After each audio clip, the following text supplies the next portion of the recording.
1,00,000 మంది శివభక్తులతో కలిసి మహారుద్రాక్ష పూజలో పాల్గొనండి. వెంటనే కాల్ చేసి మీ పేరును నమోదు చేసుకోండి. నమస్తే, welcome back to Suman TV. Present మనతో పాటు ఉన్నారు family counsellor, motivational speaker, public speaker Rajaniramma గారు.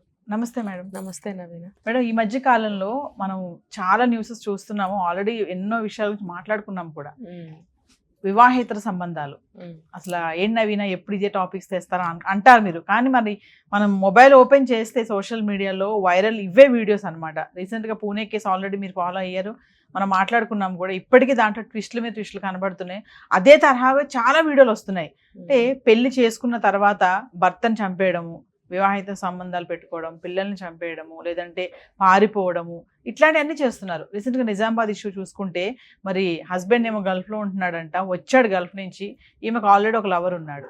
మరి లవర్తో మాట్లాడి స్కెచ్ చేసి అతన్ని దారుణంగా చంపేయడము. అంటే ఎందుకు ఇంత మెంటాలిటీ మహిళల్లో, ఇలాంటి క్రూరమైనటువంటి ఆలోచనలు ఎందుకు వస్తున్నాయి? అసలు దీనికి గల కారణాలు ఏంటి అని అంటే, ఇప్పుడు పర్టికులర్ ఈ కేసులో చూస్తే మనకి ఇక్కడ కోరికలే కనపడుతున్నాయి. ఇప్పుడు పిల్లలు ఉన్నారా లేదా అనేది నాకు తెలీదు, ఆమె ఏమన్నా జాబ్ చేస్తుందా అది కూడా మనకు తెలియదు. ఇప్పుడు భర్త కష్టపడుతూ గల్ఫ్లో డబ్బులు సంపాదించి ఇంటి కోసమే కదా, వీళ్ళకి అప్పులే ఉండనివ్వండి, వీళ్ళ ఫ్యూచర్ కోసమే కానీ పిల్లల ఫ్యూచర్ కోసమే కానీ సంపాదించడం కోసం వెళ్తారు. వెళ్ళినప్పుడు వీళ్ళు ఈ పోకడలు పోవడం ఏంటి? ఇప్పుడు ఫ్యామిలీని తీసుకెళ్ళడానికి చిన్న ప్రాబ్లం అక్కడ గల్ఫ్ ప్రత్యేకించి. ఏ కంట్రీ అయినా కష్టమే, ఇలాంటి కంట్రీస్ అంటే ఇంకా కొంచెం భయపడతారు కాబట్టి తీసుకెళ్ళరు సాధారణంగా.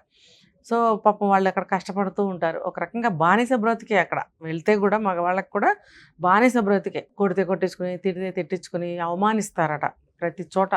మనం ఒకసారి ఒక డ్రైవరు ఇంటర్వ్యూ ఇచ్చారు, గల్ఫ్ నుంచి వచ్చిన అతను. చాలా చిత్రహింసలు పెడుతున్నారు, మీరు వెళ్ళకండి గల్ఫ్ అని చెప్పాడు. కానీ వీళ్ళు ఎందుకు వెళ్తున్నారు, చాలామంది వెళ్ళిపోతున్నారు. వీళ్ళని ఇలా వెళ్ళిన వాళ్ళని ఏమంటారంటే చెప్పల పార్టీ అని కూడా అంటారు వీళ్ళని. అంటే మూటలు కట్టుకుని సామాన్లు, బట్టలు, ఏమైనా సూట్ కేసులు అవి కూడా ఉండవు, ఏమీ ఉండవు అన్నమాట. అయితే వీళ్ళు షూ కూడా వేసుకోకుండా చెప్పులు వేసుకుంటారు, చెప్పులు కూడా లేకుండా వెళ్ళేవాళ్ళు ఉన్నారంట. కాబట్టి వీళ్ళని ఇమిగ్రేషన్ దగ్గర అక్కడ చెప్పల పార్టీ ఆగారే అని కొంచెం హేళన కూడా చేస్తారు. ఇవన్నీ ఎదుర్కొంటూ వీళ్ళు వెళ్ళి పాపం డబ్బులు సంపాదించుకొని పిల్లలకి, భార్యకి పంపించి, తల్లిదండ్రులకు పంపించి ఇంత కష్టపడుతుంటే వీళ్ళకి ఏమన్నా బాధ్యత కానీ విలువ కానీ తెలుస్తుందా? అంటే భర్త 4 రోజులు లేకపోతే కోరికలతో చచ్చిపోవడమేనా? అయితే అతను అక్కడ ఏం చేస్తున్నాడు అంటే తప్పది. ఏమైనా అనుమానించడం అనేది అదొక పెద్ద రోగం. ఇలాంటివి అసలు మైండ్లో పెట్టుకోకూడదు. దేనికి వెళ్ళాడనే విషయాన్ని మాత్రమే గుర్తుపెట్టుకోవాలి. ఇక్కడ నువ్వు దేనికి ఉన్నావో అది మాత్రమే నువ్వు గుర్తుపెట్టుకోవాలి. జీవితం కోసం ఒకరి కోసం ఒకళ్ళు సాక్రిఫైస్ చేసుకోకపోతే ఎందుకు ఇంకా లైఫ్? పిల్లలుంటే వాళ్ళ పరిస్థితి ఏంటి, వాళ్ళ ఫ్యూచర్ ఏంటి? ఈమె ఇలా బాధ్యతారహితంగా వెళ్ళిపోవడం. ఇప్పుడు ప్రియుడితో అతను వచ్చాడు పాపం గల్ఫ్ నుంచి, వస్తే అతను అడ్డమైపోయాడా? పోనీ ఇన్ని రోజుల తర్వాత వచ్చినందుకు కాస్తంత ప్రేమ, కాస్తంత ఆకర్షణ ఉంటుంది కదా భర్త పట్ల, అది కూడా లేకుండా ఆ ప్రియుడితో చేరి ప్లానింగ్, మన ఆడియో విన్నట్టయితే తెలుస్తుంది అందులో. మళ్ళీ లేవకూడదు, బాగా మందు తాగిపించి అని చెప్తుంది, మళ్ళీ లేవకూడదు అని చెప్తుంది. అయిపోవద్దు, అయిపోయే టైం కల్లా మళ్ళీ ఉండాలి. ఎంత అసలు ఎట్లా, ఎంత క్రూరంగా ఉంది అంటే, నువ్వు లేకపోతే నేను బ్రతకలేకపోతున్నాను రా, వీడిని తీసేయాలిరా అన్న లెవెల్లో మాట్లాడుతుంది. ఒరై అంటూ మాట్లాడుతుంది. అంత ప్రేమ కారిపోతుంటే డివోర్స్ తీసుకుంటే పరువు నష్టం. నువ్వు చేస్తున్న ఈ పనికి ఏమన్నా పరువు నష్టం లేదు, ఇక్కడ పరువు పోవటం లేదు. డివోర్స్ ఇస్తే పరువు పోతుంది. ఈ హత్యలు చేసిన కేసులు ఇలాగే ఉన్నాయి. వీళ్ళ పరువు పోతుందేమోనని చెప్పి అలా లేపాడు. అప్పుడు పోవట్లేదా పరువు? మీరు వెధవ పనులు చేస్తుంటే అప్పుడు పోవట్లేదా? అసలు ఈ మాటలన్నీ వాళ్ళ వరకు వెళితే ఎంత బాగుంటుందో అనిపిస్తుంది నాకు, వెళ్ళి చెప్పాలనిపిస్తుంది.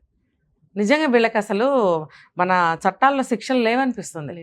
సపరేట్గా వెయ్యాలి ఏమన్నా శిక్షలు వీళ్ళకి. పెళ్ళి అనేది ఇప్పుడు మనం శాస్త్రాలు, ధర్మాలు నేను మాట్లాడను. పెళ్ళి అనేది ఎందుకు చేస్తాం? ఇద్దరు మనుషులు కలిసి జీవించడం కోసం, ఇద్దరికి ఒకరికొకళ్ళు తోడు నీడ పెద్ద వయసులో ఉండాలి అని చెప్పి పెళ్ళిళ్ళు చేస్తారు. ఆ ఒక్క మాట మీద కూడా మనం మాట్లాడుకుంటే కనీసం దాని మీద కూడా నిలబడట్లేదు. అమ్మాయిలు బాగుంటే అబ్బాయిలు బాగుండట్లేదు, అబ్బాయిలు బాగుంటే అమ్మాయిలు బాగుండట్లేదు. వీళ్ళకి ప్రియుళ్ళు ఎంత, అసలు ఆ వర్డ్ ఎంత దరిద్రంగా గలీజ్గా ఉందంటే నా నోట్లో చెప్పడానికి కూడా నచ్చట్లేదు నాకు, ప్రియుడు ప్రియురాలని. ఏంటండి ఆ మాటలే? అసలు అలాంటి ఒకప్పుడైతే ఆ పదాలు వాడటానికి చాలా సిగ్గుపడేవారు. ఇప్పుడు ఇంత కామన్గా వాడేయాల్సి వస్తుంది. ఇలాంటి చోట్ల కూడా పరుగు పోతుంది కదా, మనం ఇలాంటి మాట్లాడుకోవాల్సి వస్తుందని. అలాంటిది వాళ్ళకి పెద్ద పెద్ద విషయాల్లో కూడా పట్టింపులు లేకుండా పోతున్నాయి. అంటే ఈ వివాహేతర సంబంధాలు అనేవి బాగా పెరిగిపోతున్నాయి మేడం. బాగా. ఇప్పుడు వచ్చాడు కదా, పోనీ అప్పుడైనా సైలెంట్గా ఉండి అతన్ని పంపించవచ్చు కదా. నువ్వు అతను తీసేయాలంట. అతన్ని తీసేస్తే నీకు అక్కడి నుంచి డబ్బు ఎలా వస్తుంది? అతను నీకేం అడ్డం వచ్చాడు? నువ్వు చేస్తున్నది ఏమన్నా అతనికి తెలుసా? ఇవన్నీ వాళ్ళు అసలు మొత్తానికి అడ్డం తీసేస్తే నా బ్రతుకు ఇతనితో బాగుంటుంది. అంటే అంత అజ్ఞానంలో ఉంటున్నారా వీళ్ళు? తెలీదా తర్వాత ఏం జరుగుతుందో? రోజు జరుగుతున్నాయి కదా నవీన. ఇలాంటి కేసుల్లో గంటలోనో ఒక పూటలోనో పట్టుకుంటున్నారు, జైల్లో పెడుతున్నారు. తెలుస్తుంది కదా. తెలుస్తున్నప్పుడు ఎందుకు వీళ్ళు మానట్లేదు? మళ్ళీ అదే దారిలో వెళ్తున్నారు కదా. అది నాకు అక్కడ అర్థం కావట్లేదు. తర్వాత దాని గురించి ఆలోచించట్లేదు. ఆ క్షణం మనం అనుకుంది అయిపోయింది. కానీ మరి కలిసి ఉండరు కదా. ఇప్పుడు ఈ ప్రియురాలో అనుకుందాం, వీళ్ళైనా సరే కలిసి ఉండట్లేదు కదా. ఆ క్షణం నుంచే వీళ్ళకి అల్విదా. ఇంకా వాళ్ళకి కలిసి ఉండేది ఏమి ఉండదు అక్కడ. వాడో జైలుకి వాడికి హస్తం కూడా ఉంటుంది కాబట్టి వాడో జైలుకి వీడో సరే వేరు వేరు క్యాబిన్స్లో పెడతారనుకోండి, ఇద్దరు జైలుకి వెళ్ళాల్సిందే కదా. ఇక అక్కడ ఏం మిగులుతుంది వీళ్ళకి? ఇంకేమవుతుంది తెలుసా, అక్కడ ఆ ప్రియురాలో ఎవరో వీళ్ళ చెయ్యి కలిపిన వాళ్ళు ఉంటారు కదా, వాళ్ళకి వెంటనే వీళ్ళ మీద అసహ్యం కూడా బయలుదేరుతుంది తెలుసా. నాతో ఇంత పని చేయించింది, లేకపోతే నా కోసం మొగుడిని చంపేసింది, రేపొద్దున నన్ను చంపదా. ఆ కాసేపు ఏమన్నా మోజుంటే ఆ 1-2 గంటలు ఆ పని చేసేటప్పుడు వరకు, ఆ హత్య చేసే వరకు కూడా మోజుంటే ఉండొచ్చు ఈ అమ్మాయి మీద. ఆ తర్వాత అసలు ఉండదు. అసహ్యం వేస్తుంది, భయం వేస్తుంది. ఆ అమ్మాయి దగ్గర నుంచి ఎప్పుడు పారిపోదామా, సేవ్ అవుదామా అని అనుకుంటారు. మరి ఈ హత్య చేసిన 2వ క్షణం నుంచి వాళ్ళు ఏం కలిసి ఉంటారు కదా. మరి దేనికోసం చేస్తున్నారు? ఈ పర్టికులర్ కేసులో చూసుకుంటే మొగుడిని అడ్డం తీసేస్తే ఇతనితో కలిసి ఉండొచ్చు అనుకుంది. ఎక్కడ కలిసి ఉంటావు మనం? లేవు, ఉండవు కదా. ఇంకా అతను చనిపోకపోయినా కింద పడిపోతే మేడ నుంచి తోసేశారు, కింద పడ్డాడు, చనిపోలేదు. మళ్ళీ తీసుకెళ్ళి హాస్పిటల్లో జాయిన్ చేస్తే అక్కడేం పెద్ద దెబ్బలు తగలలేదో ఏంటో ఇంటికి పంపించారండి. ఇంటికి వచ్చిన తర్వాత మళ్ళీ హార్పిక్ ఇంజెక్షన్ చేయటం అంటే ఏంటండి? ఎంత అంటే ఎలా ఆలోచిస్తున్నారో చూడండి. అసలు ఏది పడితే అది వాడు ఏదో ఒక పని చేస్తే వెంటనే బయలుదేరారు అందరు సిరింజలు పట్టుకుని. అసలు వీళ్ళకి వచ్చా? ఎక్కడ నేర్చుకున్నారు ఇంజెక్షన్లు? నాకు అర్థం కావట్లేదు. అది కూడా నేరం తెలుసా. చంపడం ఒక నేరం అయితే అది యూజ్ చేయడం ఒక నేరం. దానికి కూడా ఒక ఇది ఉంటుంది. దానికి ఒక నర్సా, ఒక కాంపౌండరా, ఒక డాక్టరా, ఏంటి నువ్వెవరు ఇంజెక్షన్ చేయటానికి? అది కూడా అది 2వ నేరం. ఎన్నో సెక్షన్స్ మీద ఇప్పుడు అమ్మాయికి పెడతారు. ఎంత క్రిమినల్ మైండ్స్ అయిపోతున్నాయి మేడం. అసలు ఏం చేస్తున్నామని విచక్షణ లేకుండా తయారవుతున్నారు. ఇంపాక్ట్ ఏంటంటారు అసలు? ఎందుకంటే ఆ కాసేపు మోజు అంతే. అసలు ఆ అమ్మాయి మాట్లాడే విధానం చూస్తే ఎంత మైకంలో ఎంత మదమెక్కి కొట్టుకుంటుందో ఆ 2 మాటలతో నాకు అర్థమైపోయింది. అసలు ఆ అబ్బాయి భయపడుతూనే జవాబు చెప్పాడు, నాంచుతూనే జవాబు చెప్పాడు. నేను విన్నాను. అంటే నిస్సహాయ స్థితిలోనే మాట్లాడాడు అబ్బాయి. కానీ ఈ అమ్మాయి అట్లా కుదరదు అని చెప్తుంది. అసలు అబ్బాయి అప్పుడైనా సరే వెళ్ళిపోవాలి కదా, బుద్ధి లేనోడు. ఈ అమ్మాయితో కమిట్ అవ్వడం ఏంటి? కామంతో కొట్టుకుంటున్నారు, మదం ఎక్కి ఒళ్ళు బలిసి విచ్చలవిడిగా. అంటే ఏమి కంటికి కనపడం. ఇంకా చెప్తారు కదా, కామా తురాణం నల్లజ్జానా భయం అని. ఇలాంటి సంఘటనలు జరుగుతున్నప్పుడు మేడం, యువత ప్రజెంట్ పెళ్లి అంటేనే అసలు ఇక వామ్మో పెళ్ళొద్దు, ఏమీ వద్దు, అసలు పెళ్ళొద్దు, పెళ్ళాం వద్దు, భర్త వద్దు, భార్య వద్దు, ఈ టెన్షన్స్ వద్దు, అసలు చంపేస్తున్నారు పెళ్లి చేసుకున్నాక, అప్పుడు బాగానే ఉంటున్నారు, బ్యాక్గ్రౌండ్ ఫేస్ ఎలా ఉంటుందనే తెలియటం లేదు అని చెప్పేసి యువత ఏంటంటే పెళ్లికే నో చెప్తున్నారు. అది నిజమే అంటారు? మరి పెళ్లి చేసుకోవద్దు అంటే ఇక్కడ డిఫరెన్స్ ఉంది నవీన. ఇప్పుడు ఎడ్యుకేటెడ్స్ అయిన వాళ్ళందరిది ఒక కేటగిరీ అయితే, ఒక మంచి లెవెల్లో ఉండి మంచి జాబ్స్ చేసుకుంటున్న వాళ్ళు ఒక కేటగిరీ అయితే, అంతగా చదువుకోలేని వాళ్ళు చిన్న చిన్న ఉద్యోగాలు చేసుకుంటూ ఉండే ఒక చిన్న తరహా కేటగిరీ ఒకటైతే, రెండిట్లోనూ కామన్గా జరుగుతున్నాయి ఇక్కడ.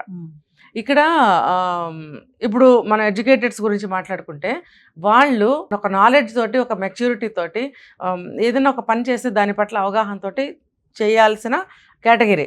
వీళ్ళకి అది ఉండదు. అంతగా చదువుకోని వాళ్ళు ఒక చిన్న చిన్న పనులు చేసుకుంటూ బ్రతికే వాళ్ళకి అంత మెచ్యూరిటీ అంటే ఈ విషయాల్లో అంత విషయ పరిజ్ఞానం ఉండదు. కానీ ఇద్దరు కలిసి కామన్గా చేస్తున్నారు అని అంటే, ఎడ్యుకేటెడ్స్లో ఏమవుతుందంటే వీళ్ళకి మాకు అన్నీ తెలుసు, మేము సంపాదించుకుంటున్నాం, సమాన హక్కులతో పోరాడటం. ఇక్కడ సింపుల్గా చెప్తున్నా. ఇలాంటప్పుడు ఒకళ్ళంటే ఒకళ్ళు పడకపోవటం. ఇక్కడ ఈ కేటగిరీ ఏంటంటే కోరికలు అనంతం. వీడు కాకపోతే ఇంకోటితో పడుకోవాలి, ఈమె కాకపోతే ఇంకొక ఆమెతో పడుకోవాలి, అంటే జస్ట్ కోరికలు తీరాలి వీళ్ళకి. అంటే విషయ పరిజ్ఞానాలు దేంట్లోనూ ఉండవు వీళ్ళకి. అంతే, అంతే, సుఖం కోసమే, అంతే అంతే. తర్వాత ఏంటి అనేది అవసరమే లేదు. ఎక్కువగా చూస్తే ఈ లో కేటగిరీలోనే ఇలాంటి అక్రమ సంబంధాలు కానీ, అర్థం చేసుకోకపోవడం కానీ, కోపం వస్తే కొట్టేయడం, ఇంకోటి ఏదైనా వస్తే చంపేయడం, అలా ఈ కేటగిరీలో నేను ఎక్కువ వింటున్నా చూస్తున్నా. Yes. చదువుకున్న వాళ్ళల్లో కూడా జరుగుతున్నాయి కానీ అక్కడ ఆ లోపం, అది అడ్జస్ట్మెంట్ కానీ ఇంకోటి కానీ ఏం లేదు, సమానత్వాలు. Thank you.